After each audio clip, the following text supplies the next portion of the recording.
একবার করলো নোটবন্দি আর এখন করছে ভোটবন্দি। তার কারণ ভেবেছে ভোট দখল করে কোনো রকম যদি বাংলাটাকে জেতা যায় তাহলে এখান থেকে সব মানুষকে তাড়িয়ে দিয়ে যাতে বাংলা ভাষায় কেউ কথা বলতে না পারে এবং বাংলা বাংলায় না থাকে, স্বাধীনতা আন্দোলনের অস্তিত্ব না থাকে, নবজাগরণের অস্তিত্ব না থাকে, বাংলাটাকে শেষ করে দাও, ধ্বংস করে দাও, বাংলাটাকে উঠিয়ে দাও। এটাই তো ওদের মনের চক্রান্ত। আপনারা কি চান? আপনারা কি চান আপনার অধিকার কেউ কেড়ে নিক? কি মা বোনেরা আপনারা চান? আপনারা চান আপনি যে ভাষায় কথা বলেন সেই ভাষাটা কেড়ে নেওয়া হোক?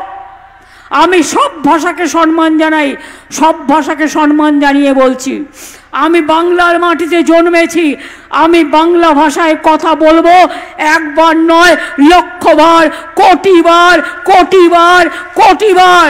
তাতে যদি গলাও কেটে দাও আমার কিচ্ছু যায় আসে না।